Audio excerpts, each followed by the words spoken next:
I'm Dr. Jaison Philip, an associate professor of urology at a government medical college hospital in Chennai. So, spent 26 years in government service, Tamil Nadu government service, 26 years. So, my job is to perform surgeries and teach MCH and MS students on urology. So, this has been my job, the major part of my career. That is starting 1997 till date.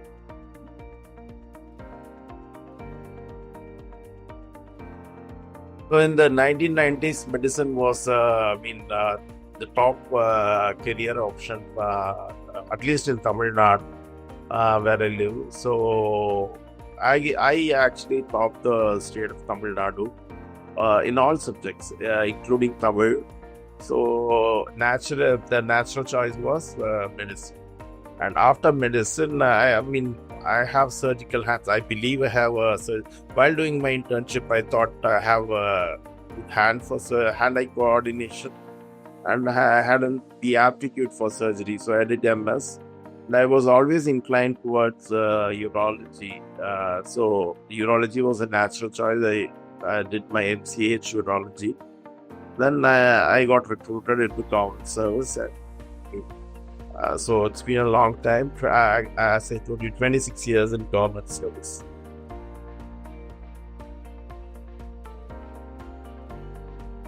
Actually, urology has very few emergencies. So you have excellent work-life balance. Just four or five emergencies in urology. So once you come out of the hospital, you forget about the hospital. You get your personal space. So there's a scope for excellent work-life balance if you choose FCH urology.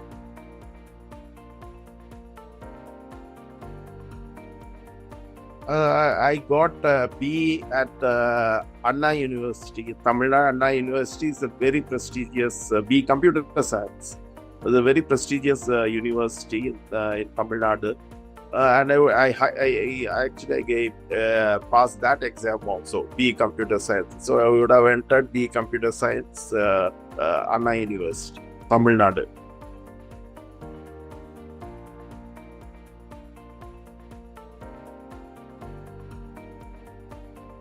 So usually at my medical college hospital, around 200 patients come to the outpatient department when we have an OP. And around 30 to 40% of these are urinary stones. I wouldn't call them kidney stones. They are urological stones. Around 30%, maybe 30% are 30% of the outpatient attendance, and 30% of the inpatients do have urological stones.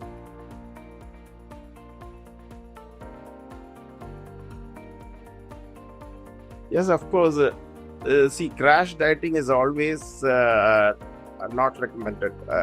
It's not good for the heart. It's not good for the other organs. It's not good for the kidney either. So when there is massive weight loss, there is a great chance of when you increase your chance of formation of urological stones, which can give you a lot of trouble. Not just the pain thing, a lot of trouble. Sometimes it causes death. So crash diets do cause urological stones, besides other problems.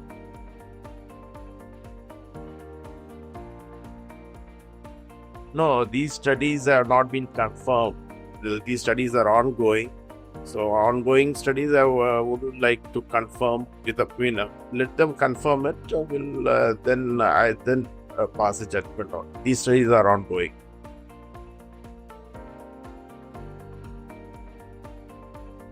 Yes, cranberry juice is correct. Actually, not kidney stones.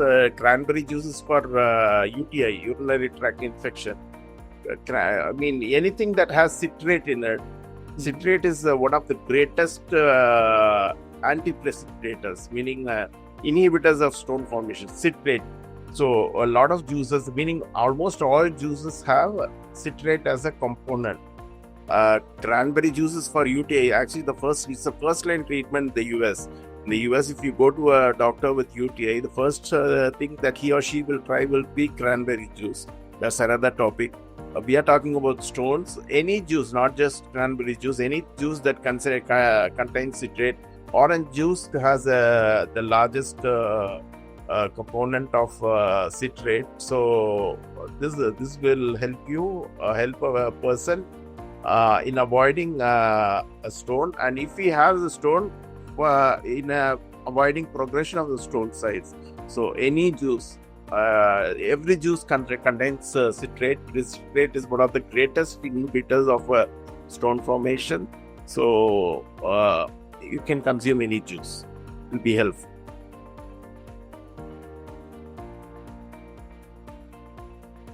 That's one of the greatest risk factors for the stone formation. The higher the salt intake, the greater your chances of getting a stone. So what we say is no added salt, and if you can cut down on salt, it will be very good. So cut down on salt, cut down on sugar to improve your chances of not getting a kidney stone. Which will cause you a lot of trouble, not just physical trouble, a lot of financial trouble as well. So cut down on sugar, cut down on salt also.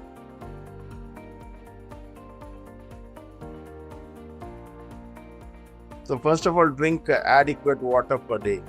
Adequate water would be maybe 3 liters per day for an Indian woman, or 3.5 liters per day for an Indian male.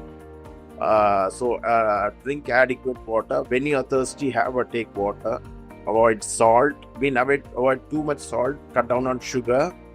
Exercise. Maintain normal. The greater the body weight, greater the BMI, the greater the chances of your developing urological stone. So maintain adequate weight, and don't indulge in vitamin C excess, and basically these are the diets rich in oxalate. You should be careful in diets. After an episode of stone formation, you should cut down on diets rich in oxalate.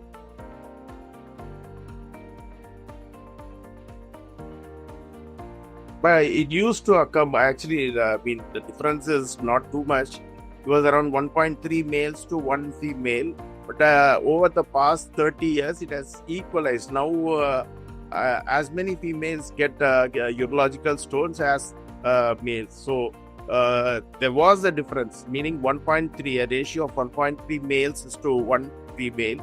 But over the last 30 years, we have collected statistics not just from India, from all continents, and now it has equalized. So it occurs just as frequently in the female as in the male.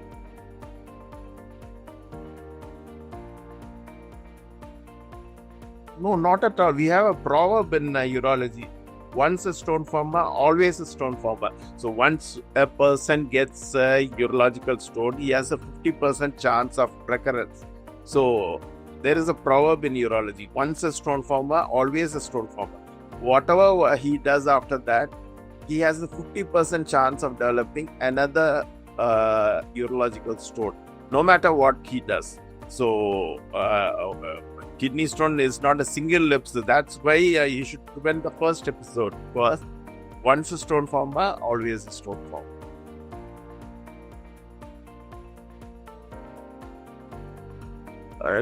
Stones manifest with pain. That is the major symptom that will bring the patient to you, because the ureteric colic is supposed to be the greatest pain in the life of a human being. Ureteric colic, the pain will make the patient dance. So it is major. It can. So it's first pain and then blood in urine. These are the two things that bring a patient to a urologist for the investigations. So pain, one is pain, abdominal pain, meaning stomach ache, stomach pain. and then blood in urine, number 2. These are the 2 things that bring a patient to a urologist. We investigate and then diagnose a urological stone.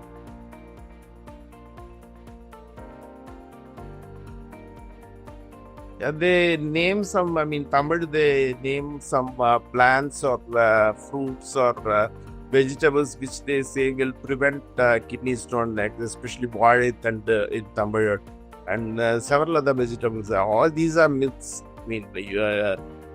Drink all what I have said is what has been proven. Drink adequate water, cut down on sugar, cut down on salt, exercise regularly, maintain ideal body weight. These are the things that will, and don't indulge in animal protein too much. These are and don't indulge in crash diets. These are the only proven methods of cutting down on your probability of getting a urological stone. And people cite a lot of these things, vegetables, fruits, and herbs, etc., as being helpful in eliminating the possibility of getting a urological stone. That is a myth that I have been trying to dispel, but people, there is a superstition now in society. People take what they want to take. People hear what they want to hear. So I am trying to educate people, but not everyone listens.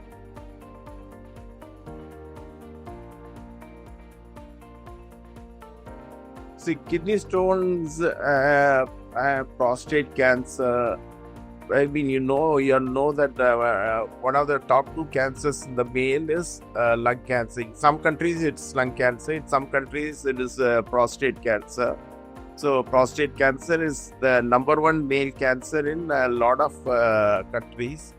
And some other countries, it is the second most common cancer in the male. So, we could get them. There is a simple blood test called serum PSA test for prostate cancer. We could suggest that certain vulnerable age groups can get their serum PSAs tested. So we can educate them on prostate cancer because it has very vague symptoms like lower abdominal pain, just that's it. And when they come with when we accidentally detect it, it's in stage 4, which is very difficult to treat.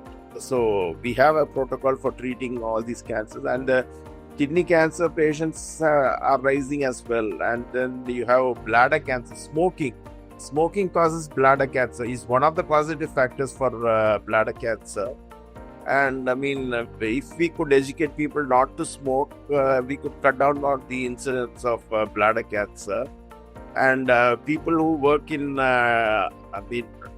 toxin producing, like paint manufacturing factories and all these toxin manufacturing factories, they have a higher incidence of bladder cancer. So that awareness we can create, cut down on smoking. And the other common urological diseases are vesicovaginal fistula, multiple fistulae, and then the congenital disorders you can't prevent. You have stone disease, urinary tract infection. People don't know that the number 1 bacterial infection in the human being is not respiratory tract infection, it is urinary tract infection. So people are unaware of it, or just they think UTI will just come and go and nothing will happen. If a cystitis, that is an infection of the bladder, travels up to the kidneys, it could be fatal. Sometimes it's called pyelonephritis.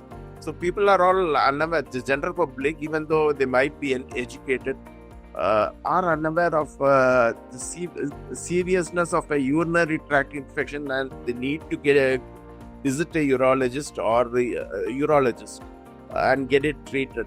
So we can do awareness sessions for UTIs first, and then stone disease, cancers, the various cancers, the prostate cancer, the bladder cancer, the kidney cancer. We can create awareness about all these symptoms. whenever you find blood in urine, you should go to a urologist. I mean, I always tell my patients this. Whenever you find blood in urine, just come.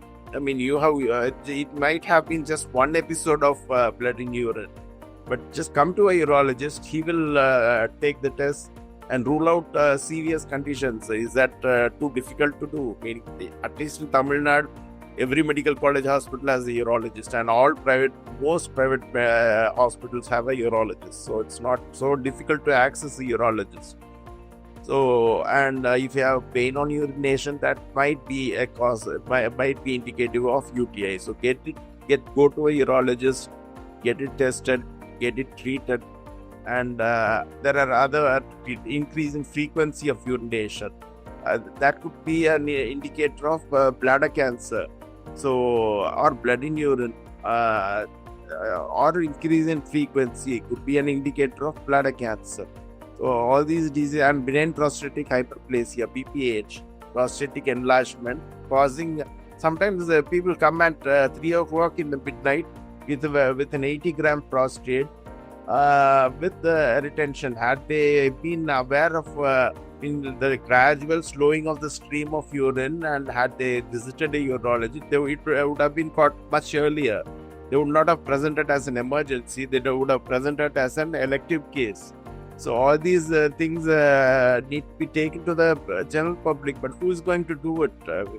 The public health education is at an infantile stage in India.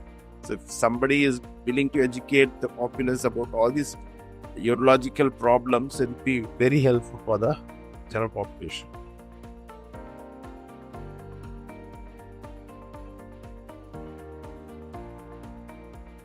Because diabetes is a great risk factor for developing kidneys, not just kidney stones. Urinary, actually, a relative died. Incidentally, one of my relatives died yesterday because he had diabetes. He had a urinary tract infection. He ignored it because he's some 80 years old.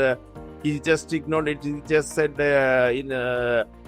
it'll go away if I drink a lot of water. He kept on drinking water, and finally, when he presented to a urologist, pyelonephritis was diagnosed due to diabetes mellitus, uncontrolled sugar. The sugar was something like 400 mg/% or something like that. So the diabetes mellitus is not just a precursor, preventable cause of kidney stones. It is also, I lost my relative yesterday because of sugar causing kidney infection. First it came as bladder infection. He ignored it. Then the infection traveled up to both kidneys, and at that age, 80 plus, he was 81. At that age, my uncle, we gave him the best treatment. Still he passed away. Only yesterday he passed away. And today he was buried this morning. So the point I want to make is diabetes causes kidney stones. One of the causative factors for kidney stones, one of the causative factors for urinary tract infection, which can cause a lot of problems. People think UTI is a small problem. I have pain on urination, I will drink a lot of water and then it will go away. It may not go away. It might go away. It may not go away. It may travel up to your kidneys and then cause septicemia, something called septicemia. And it can cause death also. So these things are there. So diabetes can cause these two major diseases.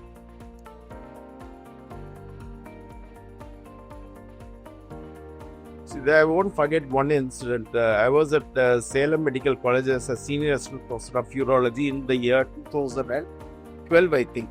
A lady, I won't name her, 24 or 25-year-old lady who had 2 kids, came with slight stomach pain to the general surgery OP. Those people did an ultrasound, found a ureteric stone. Ureter is the tube that connects the kidney and the bladder. They found a ureteric stone on ultrasound, and then they sent it to us, urology department. And then we started investigating this lady. This lady had, she was 24 or 25 with 2 young children, one 1-year-old and a 2-year-old, and the father was under 30. So it's what had happened was the lady has been having a long-standing ureteric stone without any pain. I mean, people think urological stones will always manifest with pain. That's not true. This lady had not have pain. She had been having a long-standing stone. The stone had got impacted in the ureter, meaning it was the right ureter, I think. So she was passing urine only from her left kidney, which she was obviously the general population is not aware of this. Only when she had stomach pain, she came to the general surgery OP. The general surgeon took an ultrasound. Then he referred it to me, and we admitted her. We found that it had progressed. That stone had caused stagnation of urine above that stone. It has been going on for 3 or 4 years. Yeah, it had caused infected hydronephrosis first, and then pyonephrosis. And when she came to us, she had lost her right kidney to pyonephrosis. We tried to save her by doing a right nephrectomy, and then she died. I mean, the husband was crying. I mean, the whole ward was shaking with the weeping and crying and wailing of that husband who had 2 children in his house. One was 1 year old, the other 2-year-old, and this 24-year-old mother died. So, urinary stone disease not just causes pain, it can cause death also. That's why I'm saying this. So, a lot of people can die of urological stones. People can die of benign prostatic hyperplasia, meaning that is BPH is the prostatic enlargement associated with increasing age. So, people can die of that also as a complication of that also. And can die as a complication of urinary tract infection also. As my relative died yesterday and was buried today. So urinary disease, and of course the cancers can kill. You know that prostate cancer can kill. Every cancer can kill, and there are a lot of patients who come in very late stages. I've been saying, I noticed blood in my urine, but I thought it'll just go away. It was just a one-off phenomenon. I just noticed it 3 times, but I didn't mind it. I'm a smoker, this thing, that thing. So, if you have urological symptoms like pain on urination or abdominal pain or blood in urine or severe fever, flank pain and vomiting, it is better to go to a doctor and get oneself checked.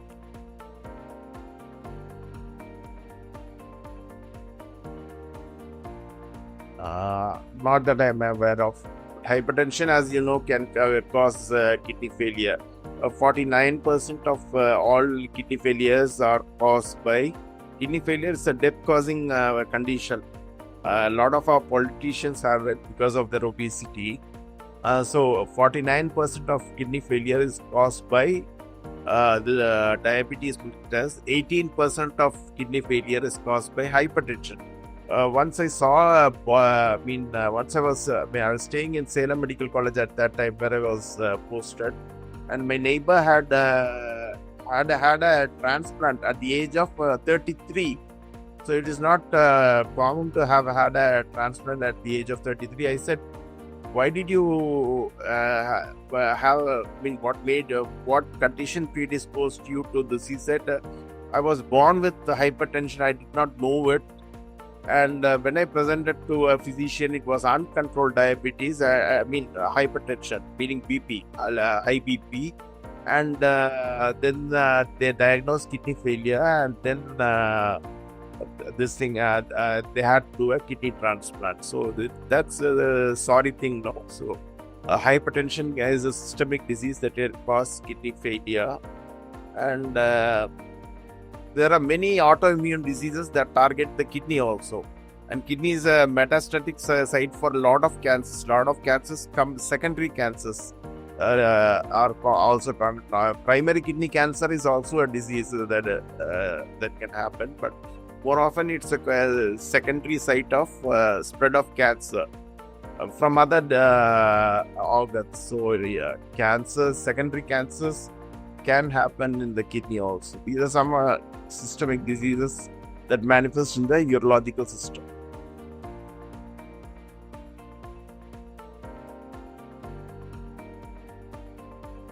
6 to 8 months they can take an ultrasound, and once a year they can come to a report to a urologist for screening. I don't recommend regular CT scan because of radiation risk, but the ultrasound scan has no risk. So once in 6 months you can follow up with an ultrasound of the KUB, kidney ureter bladder. So that will pick up, that has a fair sensitivity for stones. Of course, CT is ultimate. CT scan will detect almost all stones, almost 100, touching 100%, 99% actually of detecting a stone. But even ultrasound is enough because CT has radiation risk. Once you get discharged after stone surgery, get an ultrasound every 8 months maybe, and once a year meet a urologist and get yourself tested. Get oneself tested. That would be my my advice to a patient whom I discharge after kidney stone surgery, urological stone surgery. That's in urology. That's a large topic. People tend to ignore all these things. I mean, they come at stage 3 or stage 4, cancer stage, stage 1, stage 2, stage 3, stage 4. Most of the patients that I pick up in government hospitals are stage 3 or stage 4, which is a tragedy. Had they come at stage 1, we might have easily cured them. But when they come at stage 4, it just gets a bit more difficult in treating them, giving them a complete cure. So I hope we can talk about cancers in urology on some days, so that the public will be aware of all these things. We can prevent a lot of deaths. And we'll also... I lost a loved one yesterday, and he was buried today. Let this not happen to another person.